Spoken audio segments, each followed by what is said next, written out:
So we are recording this, and we'll be putting up the recording on YouTube later on. Probably tomorrow it will be up. Let's see. Anything else we need to cover? I think that's it. So I'll give a quick introduction for each of our panelists, and then I'll let them kind of talk a little bit more about themselves and their garden as well. So first we have Dean Gunderson, who helps manage our Gateway Greening demonstration garden. We have Beverly Dyson, who is a home gardener. We also have Karen Flotti.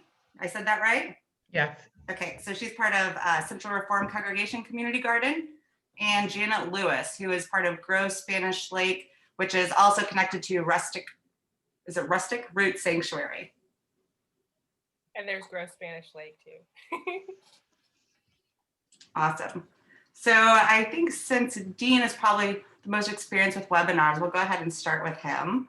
So if you want to tell us a little more about yourself and your gardening experience or the garden that you work at, just kind of introduce yourself. Sure. Should I do the intro and go into failures, or just an intro? Whatever you want to do. Okay. Sure. Yeah. So I work at Gateway Greening with Tanya. I've been there for about 6 years, I think. And I manage the demonstration garden along with lots of great volunteers and a couple other staff members who help there as well. And so we use it to try and demonstrate different things that you can do in St. Louis. So we do a lot of experimentation. And so, like, anytime you're experimenting with trying to find new things or different things, more times than not you fail. So I have plenty of failure stories that I can tell. I also garden at home. My grandparents were farmers. My parents were not, but I did hang out at the farm a little bit as a kid. My parents now live on that farm, and I have a big garden out there that I like to try lots of different things at. And in the same vein, I fail more often than I don't when I'm trying new things. So yeah. Should I go into the failures and everything too? Oh, you're muted, Tanya. Sorry about that. Yeah, if you want to share one challenge or a couple, see how much time we have. Yeah, what are some challenges that you've experienced in your history of gardening? Yeah, so when I was trying to think about this, I mean, like I said, there's all sorts of different failures that I've had. But the things that I kind of wanted to focus on, just because at least for me, I think it's been the time that the failures have been the most useful for me. Was there's a lot of plants that I'll stick in the ground, and then they just don't do very well for all sorts of different reasons. Whether that's bugs or diseases or things like that. And kind of one of the classic examples I always give, and this was at my personal garden, was squash. And I know we've had the same problem at the demonstration garden. Squash is just really hard to grow because of the squash vine borer in particular, which is a bug that's just really devastating to squash plants. But there's also squash bugs, there's mildew, there's mosaic virus, there's all sorts of things that can bug squash. And my home garden in particular, the vine borers are just really, really awful. They killed all squash for years and years that I tried to grow. I didn't get any squash. I'd get like one squash per plant at most. And it was the first time that I tried this technique where I just really love squash though. So I kept trying, it didn't work. And so one year I just bought, I think it was probably 20 different types of squash, and I just planted all of them just to see if anything at all would grow. And of those 20, 19 of them died without giving me any squash. But the 20th one produced squash. And it didn't produce a lot, but it did produce some. Like it took quite a while for it to die. And so I then researched that one, and I found some other varieties that were close to that one. And I eventually ended up finding the Seminole Pumpkin, which is now the only squash that I grow, because it just doesn't die. It just is indestructible. And I've taken kind of that same technique a lot of times. Cauliflower is something that for a long time at Gateway Greening, we've mostly just told people just don't bother, because it's just really hard to grow. in St. Louis because of our erratic springs, especially, but in the fall too. It doesn't like, it likes a nice long cool season, and we don't really have that. And so, over the years we've tried cauliflower, tried it and tried it, and it just never really did great. And this last year we planted, I think it was 8 different varieties of cauliflower that were all labeled to be like heat tolerant, fast maturing. And of those 8, 7 of them did terrible and didn't do anything at all. But one of them produced cauliflower that was actually really nice. Even after growing through, I think it was 7 days of over 90-degree weather in June, it still produced nice cauliflower that wasn't bitter, that didn't bolt. It was just like nice, good cauliflower. And the heads weren't big or anything, but it was nice cauliflower. And so, and for me, that's just been just a common thing. I mean, when things just don't work, I just like to throw everything at it. Just try a whole bunch of different stuff, and then see what sticks, basically.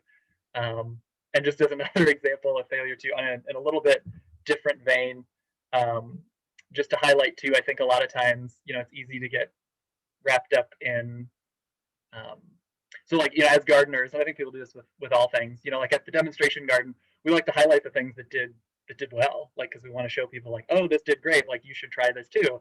We're not showing you pictures of all the stuff that died and all the stuff that didn't do well. And so like we do regional beds, which is where each bed has crops that are all from one region of the world. And we did East Asia was one of the beds this year. So it was all crops that were originally domesticated or varieties that were developed in East Asia. And I think I counted up this morning, I think there were 11 different things that we grew there, and only 2 of them actually produced any food. And so we didn't do posts about the other 9, or 8 or whatever, just because, I mean, there's not much to see there. And so, we posted the things that did really well, but behind that, there's lots of failure. And so, yeah, just talking about, I've got, I don't know, lots of other little things, but that's kind of the big thing that I like to go is just, if it doesn't work, just try a whole bunch of other stuff. I feel like, again, more times than not, the things that I plant fail more often than they don't. Like when I try things, and just try a different one. There's lots of different plants out there. There's lots of different varieties out there. There's got to be one that works, right? Absolutely. And I see some people are asking you questions about the cauliflower variety. So if you want to, we'll do a live Q&A at the end, and I'll try to get to as many as I can. But if panelists want to kind of keep an eye on that too and can answer through chat, then that's great also. I'm surprised, Dean, when you were talking about squash, that you didn't mention the ever so popular Tromboncino squash that I know you're a very big fan of and have turned me on to. But that is also one that does really well in St. Louis. Yeah. I don't know. If it's just area, but very resistant to the squash bugs and keeps forever. So it's become one of my favorites. And we do carry these seeds on the Gateway Greening at the Gateway Greening store too, that you can find on our website. The Seminole Pumpkins and the Tromboncino was one that I discovered after finding the Seminole Pumpkin. I then kept poking around in the realm of things kind of related to that, and then stumbled across the Tromboncino. So that's also, those are my 2 squash. I did say the one squash was my Seminole Pumpkin, because I do grow that one every year, but I do grow the Tromboncino every couple of years. I don't grow it every year because it usually produces so much food that after growing it one year, I'm not interested the next year because I just ate way too much of it. But I do always cycle back to that one because it is very easy to grow, for sure. Cool. Well, thanks for sharing that. And again, we'll take some more questions at the end. So let's move on to our home gardener. So Beverly Dyson, if you want to introduce yourself and tell us a little bit about your garden and your gardening experience. Hi, everybody. I'm Beverly Dyson. I have been a backyard grower for almost 8 years now. And the very first year that I started my backyard garden, I decided that I was just going to find a sunny spot, turn the soil over, plant some stuff, and see what happened. Well, I did not have a very good season that year. The tomatoes were horrible. I planted tomatoes and collard greens, and the tomatoes were very small. They weren't tasty at all. The soil was not good. That was my problem. The soil in my backyard was not good at all. So the next year, that was in 2012, the next year in 2013, I put in a raised bed, and I, at that point, did a little research and found the best soil combination. And that was peat moss, a little perlite, some 511, which is fish oil, and compost. And I just mixed all of that up, and I got a 10-gallon quart bucket, and I mixed it all up, and then I threw it over into the raised bed. And that year again, I planted tomatoes and some collard greens and a couple of other green beans. Had a better year in 2013 than I did in 2012. And the vegetables were better than they were the first year. So as I've been growing in my backyard each year, I experiment. I add a bed. I'm up to 5 raised beds in my backyard now, and I'm growing a little bit of everything. The problem that I have is, since I'm in the city, is I have a problem with the squirrels. And so the squirrels are my biggest nemesis. Let me see if I can pull up nope, I was trying to pull up a picture of my backyard for you. Let's see. Yeah. Nope. Oh well, it won't come up. But the squirrels, so I had to end up finding a way not to kill the squirrels, but to make sure that I had some vegetables left, because they love the tomatoes. They would take one bite out of the tomatoes and drop them on the ground, and I couldn't do anything with them after that. So what I ended up doing was getting a lot of bird netting and placing them over the tomato plants, which kind of kept the squirrels out of the garden beds a little bit. And then I went to what I call a row cover, which is a total cover to cover all of the plants that none of the animals and the insects could get in. So that's been my go-to for the last, I would say, 4 years. I've been using row cover to cover up my plants, to keep the critters out and to keep the bugs out.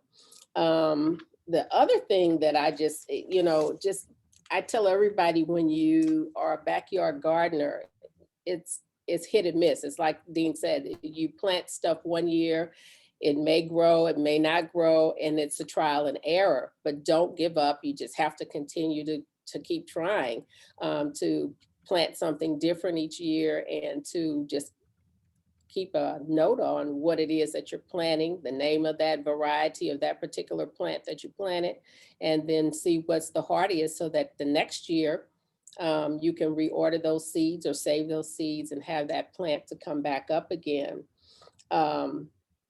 The other thing is I tell most people who may live in small spaces, you may not have a large backyard to do a lot of backyard gardening, but if you have a sunny window, or even if you have a balcony or some steps, you can always do pot gardening. I tell everybody you can grow lots of vegetables in pots, and they turn out to be really nice. I mean, because I know a lot of people do live in apartments, and they may not necessarily have a backyard that they can actually garden in, but you can always garden if you have pots and you have a sunny spot. You can put anything in your garden, from beans to beets to kale, lettuce, spinach, chard, even tomatoes if you're a tomato lover. So that's me for my backyard garden. Any questions? Oh, never mind. The questions are coming in. Yeah. Go check out the Q&A in the chat, because they are coming in, and we'll come back to it again at the end. Thank you for sharing that, Beverly. Thank you. So next up, we will talk to Karen, who is again part of the Central Reform Congregation Community Garden. So hi, I'm Karen Flotti, and I'm the volunteer co-chair of CRC's Mitzvah Farm. We call ourselves a communal garden, not a community garden, because we come together to grow to address food security in the city. We're located in the Central West End, and we donate 100% of our produce and our orchard fruit to Trinity Food Ministry. And a couple of the unique things about how we do our work is that we grow what the food pantry guests would like. So Barbie Click, who runs the food pantry, surveys them. Because their guests are primarily African-American, 98%, we specialize in traditional foods to African-American culture. So we grow collard greens, mustard greens, okra. We don't do tomatoes because they are very difficult. And we do sweet potatoes. I also just founded an organization called Justice Gardeners, where we are looking at training people how to grow for food pantries and to address food security and other justice issues through the act of communal gardening. So we call it communal gardening because we don't have separate beds for people like community gardens do, but we come together as a group to grow for one purpose, and that is to protect the most vulnerable in our neighborhood. So with about 10 people every week, we gather and garden and produce about 1,500 pounds of food a year for Trinity. We have a 32 by 32 foot bed and about, I've lost count. We have 6 raised beds and we have now, I think, just 11. Dean, we lost one of our trees this year. 11 fruit trees.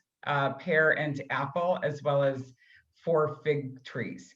All of this has been supported through Gateway Greening. We were one of the pilot orchards the first year. The failures that I want to talk about, I'm going to talk about one in terms of structuring.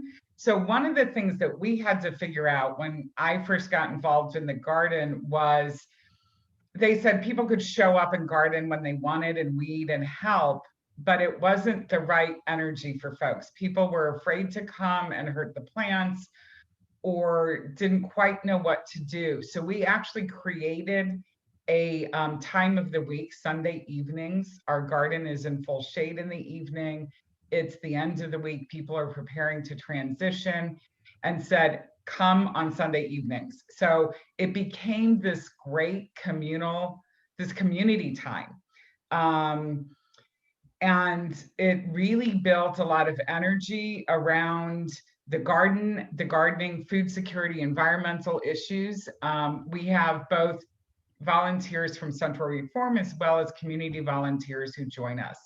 So finding the right strategy for inviting people to participate in the work, if you're in a community garden project, can be important, and creating an environment that builds community and connection and fun can really pay off in terms of a lot of things.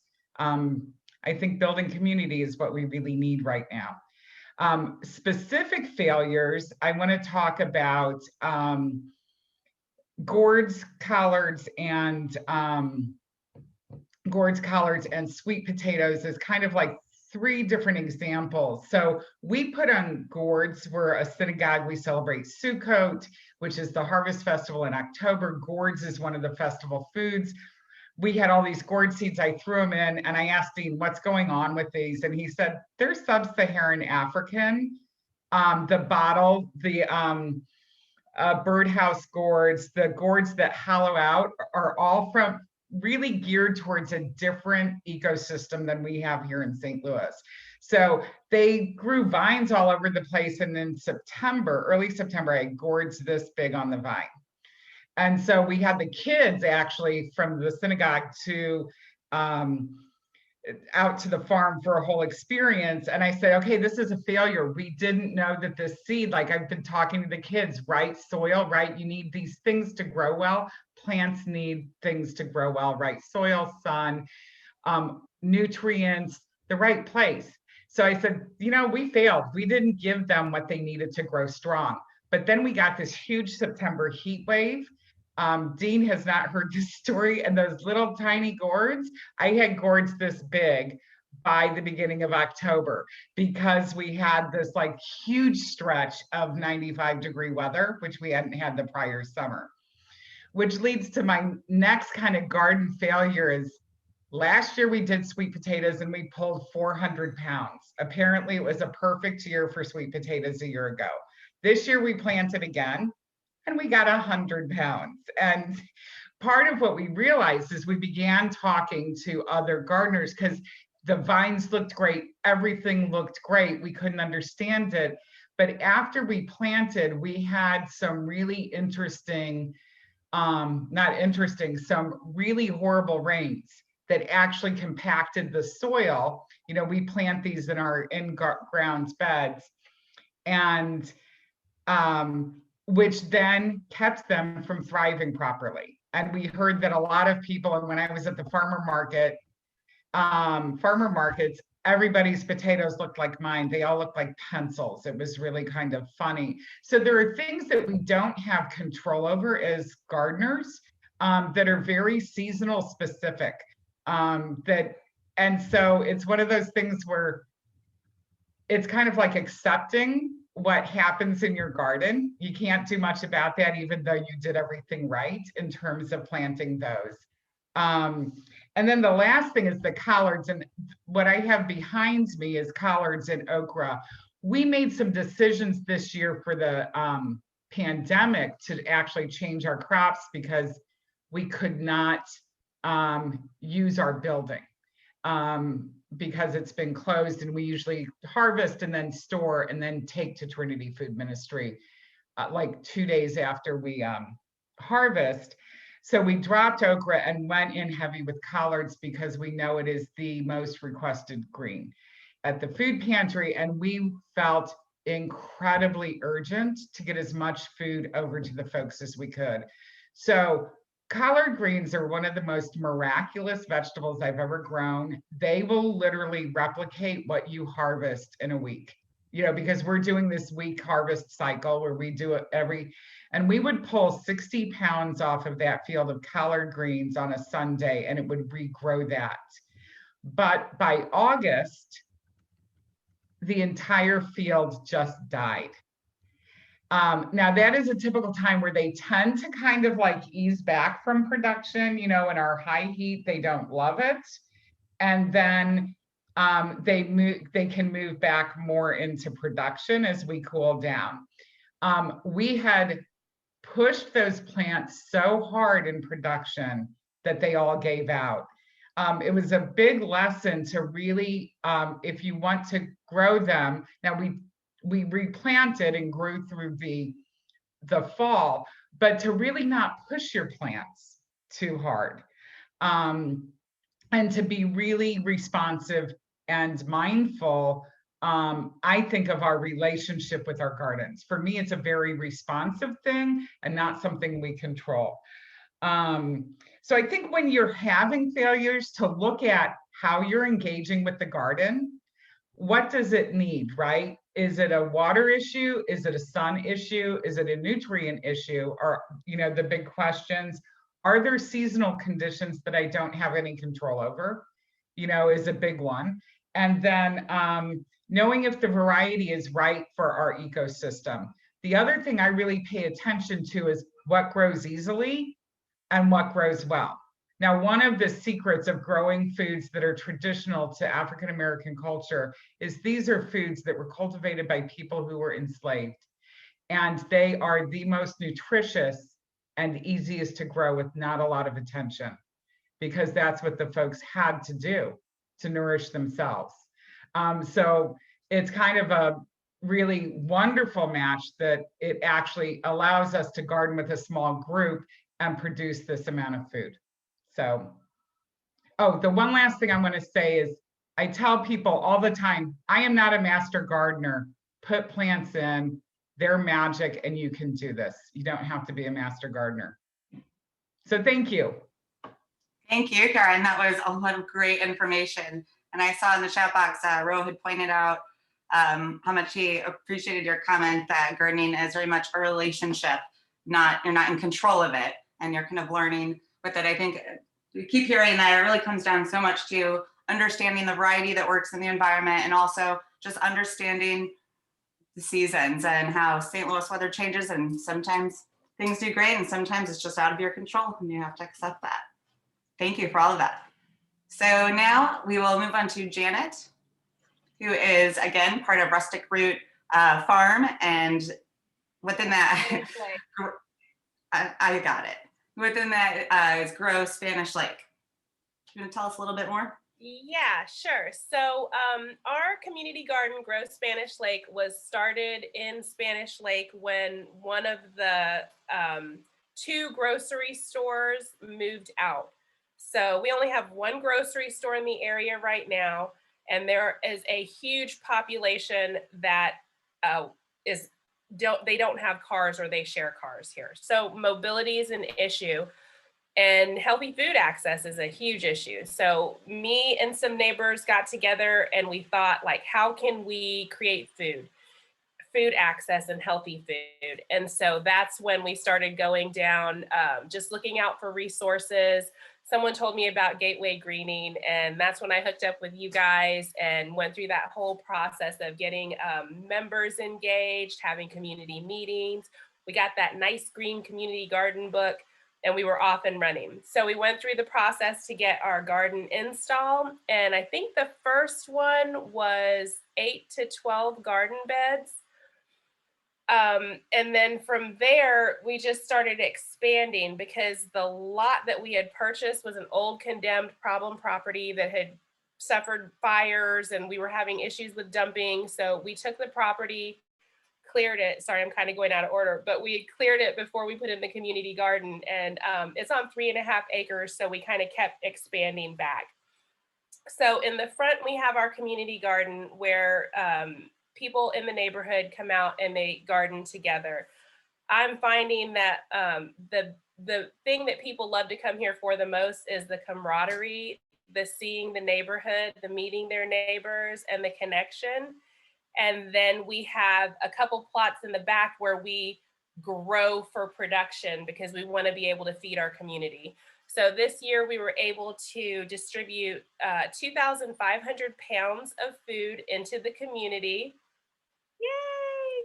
We did 300 garden tours. So we had people out all summer, under COVID, when everything was going crazy, people were like, we gotta get out. And so I'd be like, bring your whole family, let's do a garden tour. We can socially distance and you can be out in nature. And we all wore masks. It was great. So building community is one of the biggest things that we are working on here. So if we fail a lot, it's kind of okay, because we're still getting people together, and we're creating this feeling in Spanish Lake of excitement, like there's something good going on in this neighborhood, and that's what our community needs. So as far as growing failures, because I know our audience is looking for pearls of wisdom, my disclaimer is I am not a master gardener, or I haven't been farming long. We started the community garden in 2019. So it's been kind of a fast try and fail for us. And we have had success. Like I said, the 2,500 pounds of food was an indicator that yes, we can grow. But I would say the saddest thing, and I'll go over real quick because I've got a couple, but the saddest one was we did 150 sweet potato plants, and I got them from, I think it was Johnny's. They were the organic, they were the red ones on the inside. I think they're called Mahone yams, but we planted them all out in the backfield. That was the first time we decided to start growing huge in ground instead of the garden beds. And because the soil wasn't prepared properly, the first thing that happened about halfway through the season was the weeds just completely took over. And we tried to put stuff down. We put paper down to kind of block. We thought that was going to block the weeds, but oh heck no, those weeds just took over completely. And I can remember someone coming out, an experienced gardener, and basically going, if you get sweet potatoes, they're going to be really small. So basically, when we dug our sweet potatoes up, it was really sad. Most of them were little shoestring potatoes, and all the huge ones had 5 or 6 vole bites taken out of them. I didn't know anything about voles or how much they loved sweet potatoes. But if you can imagine having 150 plants that you thought were going to give you big clusters, and just going out there, all of the big ones were just completely chewed up. So this last year when we planted, we did it in a garden bed, and we only did a few. Somebody gave me some starts, some sweet potato starts, and we put chicken wire down in the garden bed.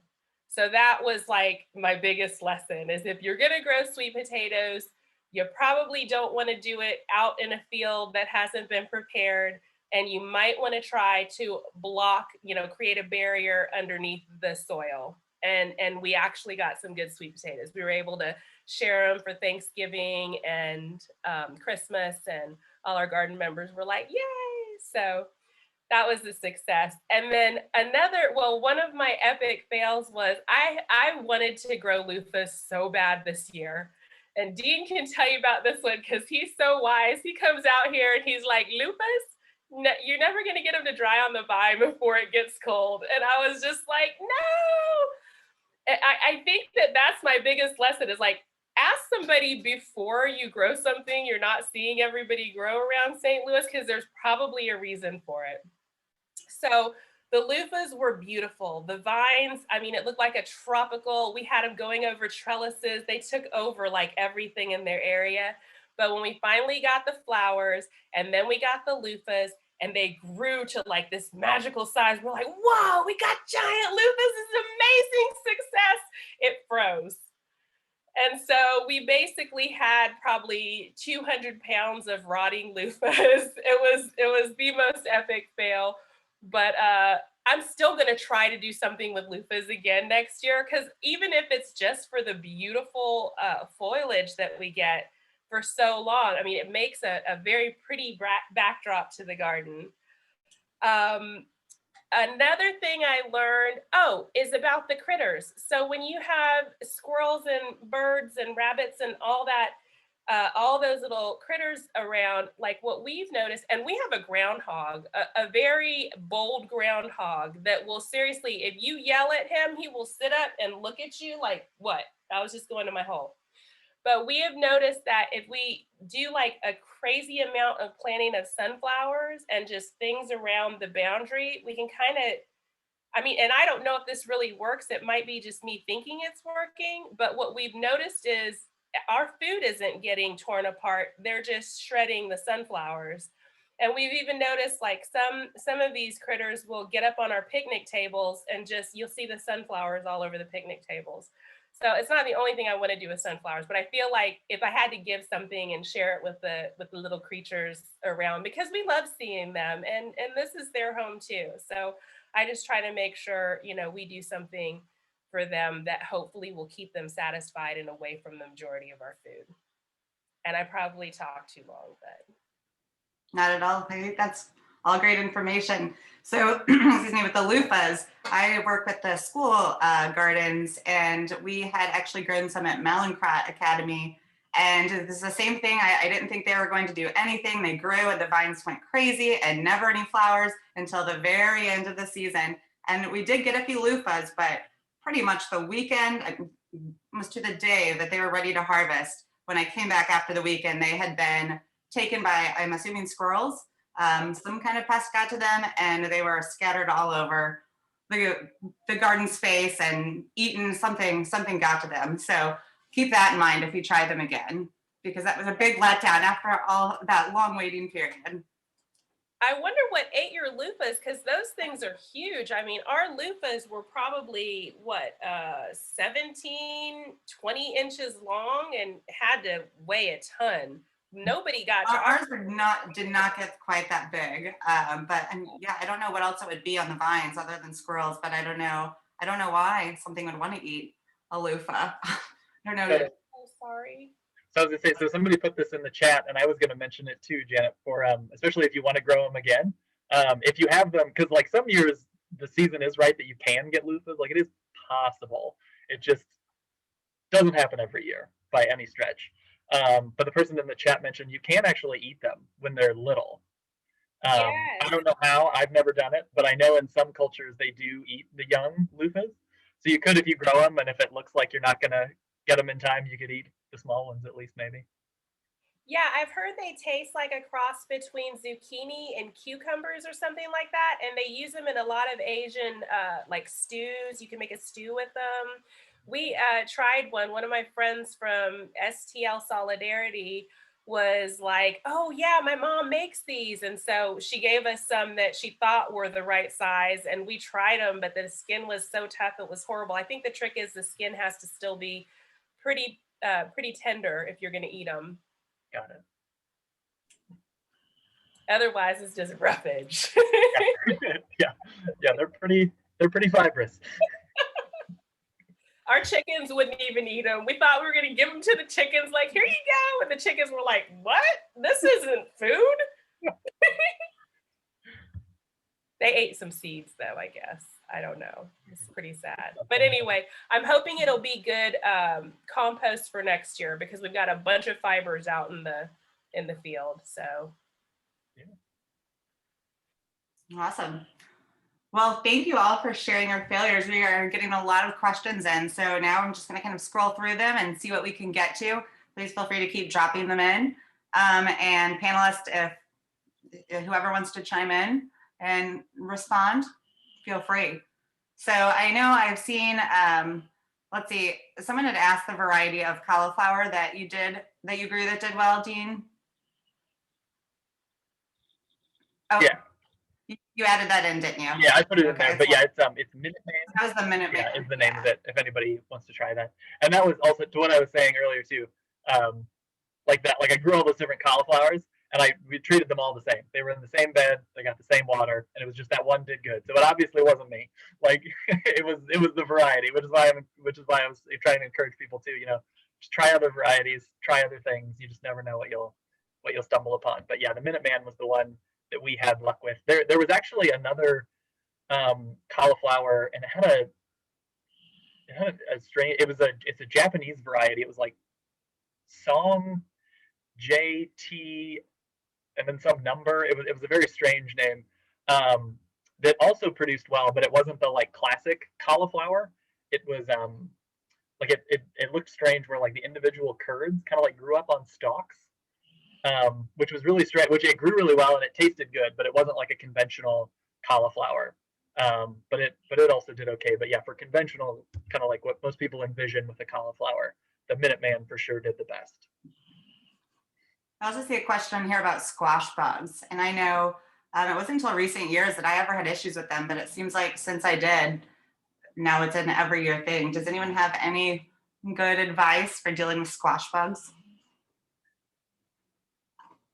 I've heard insect netting. I haven't tried it though, but somebody said the only way to keep those suckers out is to have them under net covers. So it's very sad. It is, and I've even tried nylon stockings to wrap them around the base so that they can't infiltrate the base. So you might want to try that. I've done that before.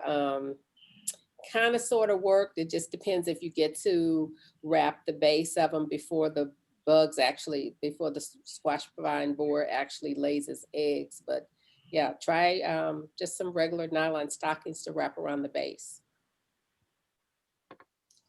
All right, so someone had asked, let's see, Kathleen asked about curing sweet potatoes. Does anyone want to share what their best methods with that?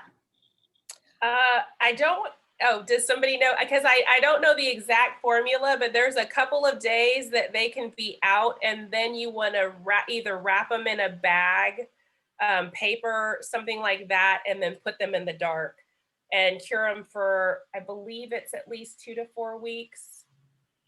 I would definitely research it. Anybody else? But there's a process where you can have them out for a couple days and then you wrap them. Some people store them in sawdust, or like the homesteaders and stuff will put them in dirt in the root cellar or something. But you just keep them in the dark, and then they're good for a long time. Does anyone have a better formula than that?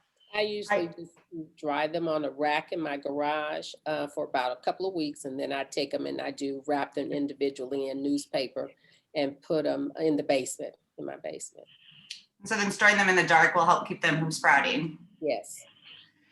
So we read up, so last year we had, this was an epic fail. Our 400 pounds of sweet potatoes, we put in a hoop house to cure for 2 to 4 weeks. And we had that really uncharacteristic November deep freeze, and we lost the entire crop. They turned to mush. So temperature monitoring is really important. But this year we decided you can also not cure them if you eat them right away. So we took our harvest into Trinity and said, eat in the next week or two. I also noticed, like, I had brought some in my house as we were testing, like, are they ready to harvest? And just setting them on my counter, if you have a small amount, like from your own community plot or from your own garden, I cured them successfully on a counter in my home. Just in the So, light? yes. Okay. And then I put them into storage. Yeah, and that's, yeah, and I usually, I mean, at the demonstration garden, we put ours in a hoop house and make sure that it isn't going to freeze, because that's for sure a concern. But yeah, at home in my own garden, because I don't have a hoop house and because it is too cold outside, I usually put them, like Beverly said, either on racks, like in a garage or a basement, or just in my living room on a table, just somewhere that they can thoroughly dry. And it's also during that process too that the skin will kind of thicken up for you, which just helps them store longer.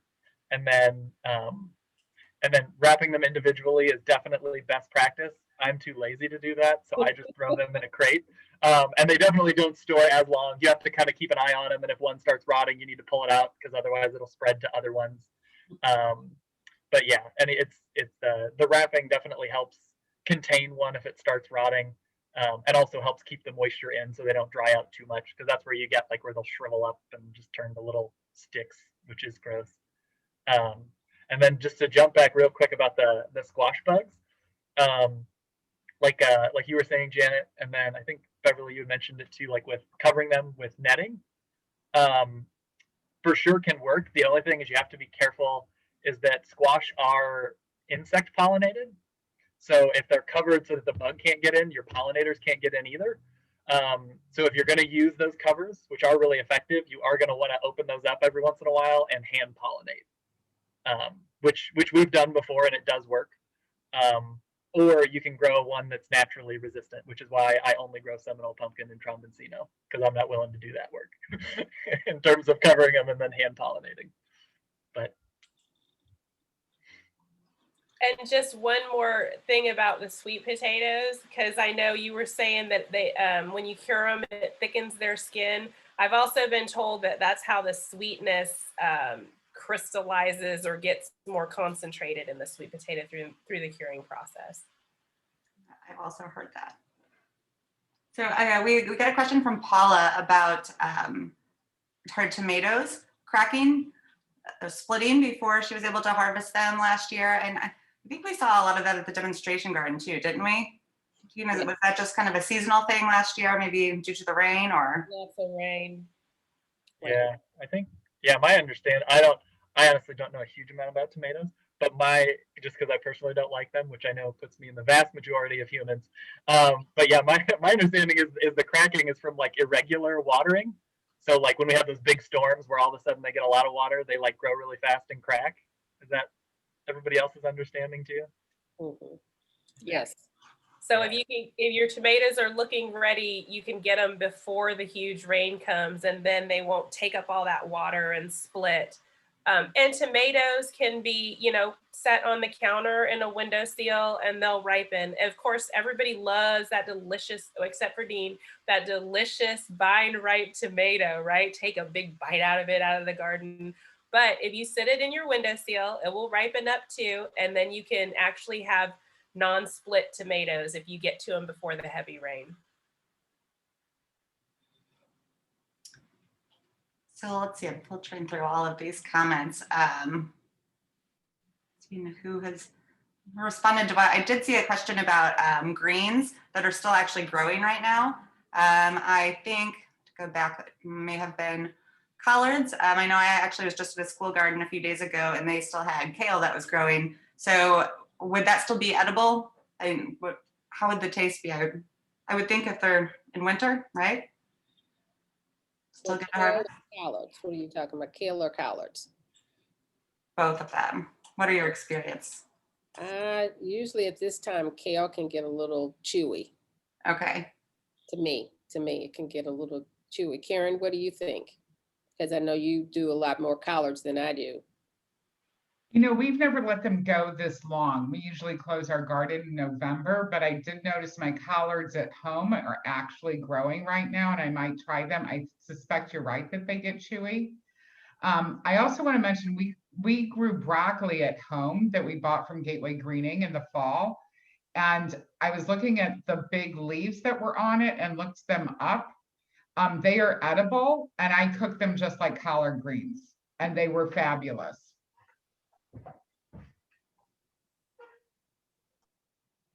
Yeah, and I guess I don't know if I've eaten collards specifically this time of year, but most greens in winter tend to be a little sweeter. Like they're usually, I mean, as long as they're not like mush or clearly dead, like if they're like still nice, healthy looking leaves, they're usually pretty good.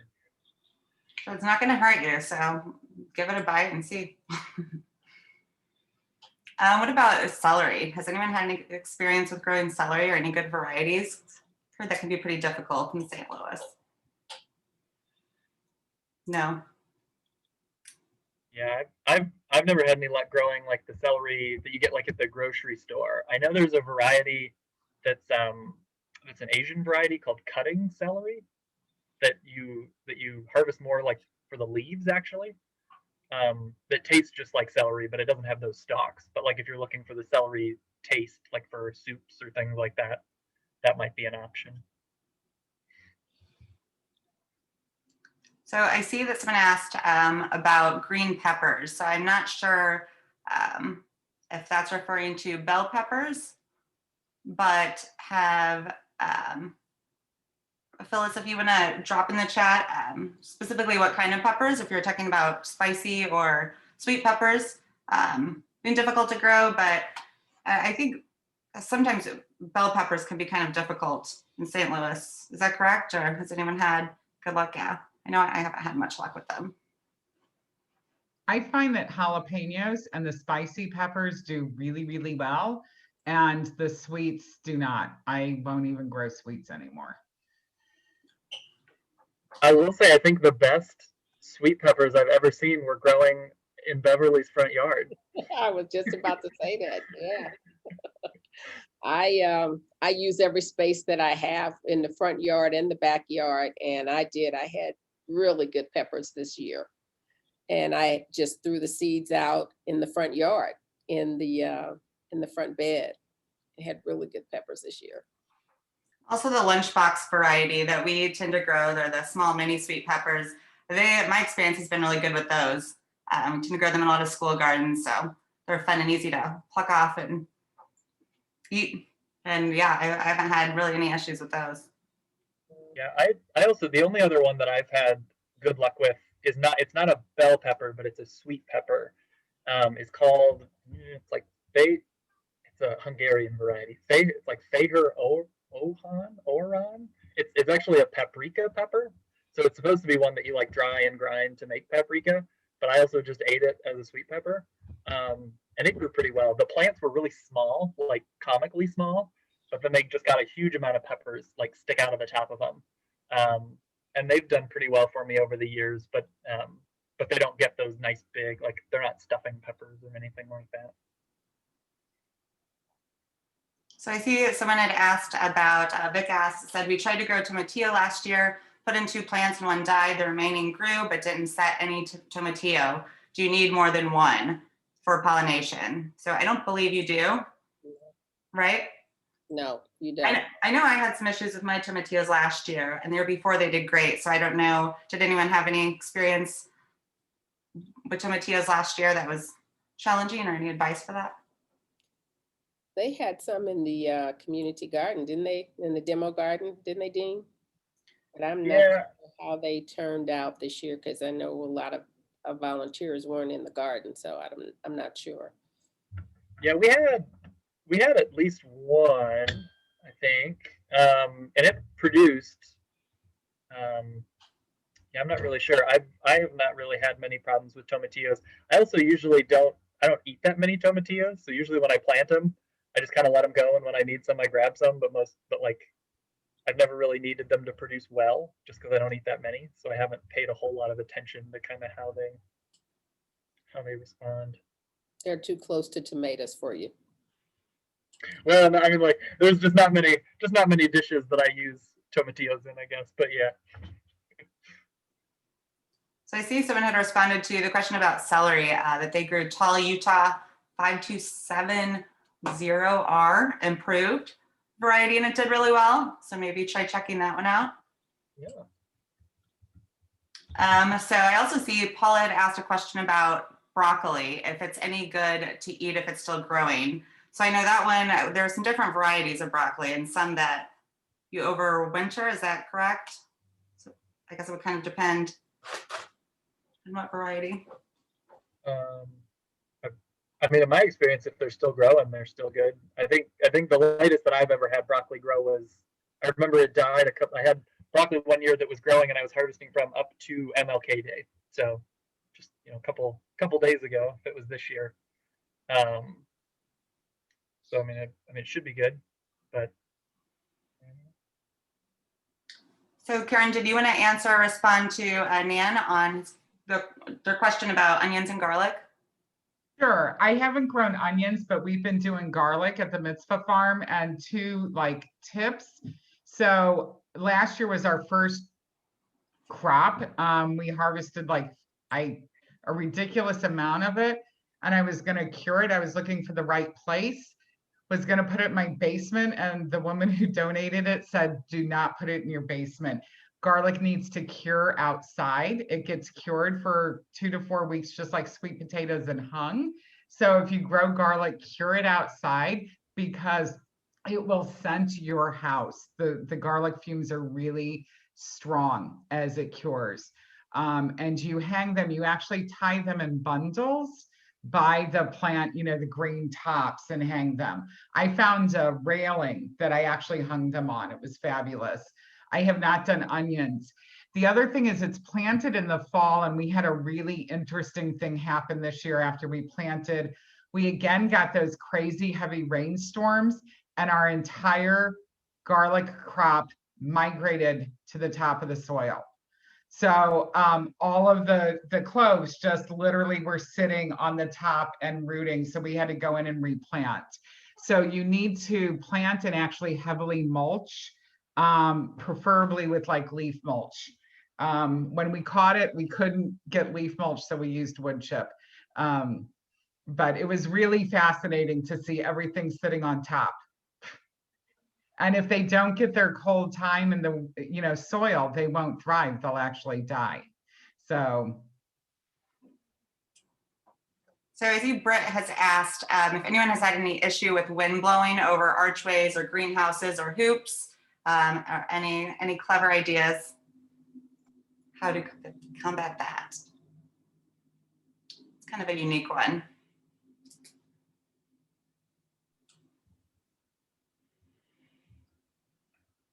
I guess I would just say, how is it anchored to the ground? And if it's not, it's probably going to blow away. I guess that's a silly answer, but I feel like, we've got a greenhouse out there and the winds blow, and sometimes it looks like it should be getting carried off. But because we've got those concrete rebar and the structure is in the ground, we haven't had a problem with it in 2 years. Okay. So we only have a few more minutes, and I'll be mindful of everyone's time. I'm going to take one more question. There are so many, I wish we could get to them all.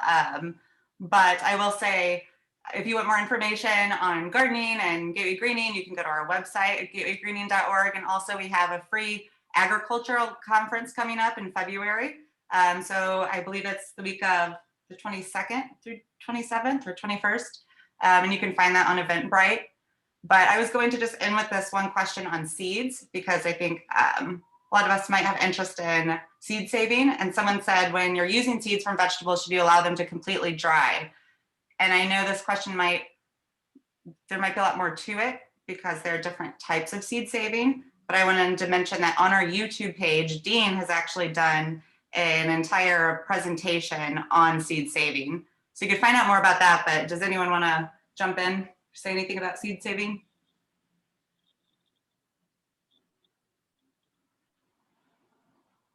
You would want them to be completely dry, correct? Yes, I know for collard green seeds, I let them flower, and then the flowers will eventually dry out, and I'll harvest the seeds for collard greens. Great. Well, thank you everyone for joining us. I hope you all got a lot of information from this. I see a lot of attendees were responding to questions in the chat and Q&A. So I appreciate everyone's involvement, and yeah, happy planting. Feel free to send us pictures of your gardens this spring.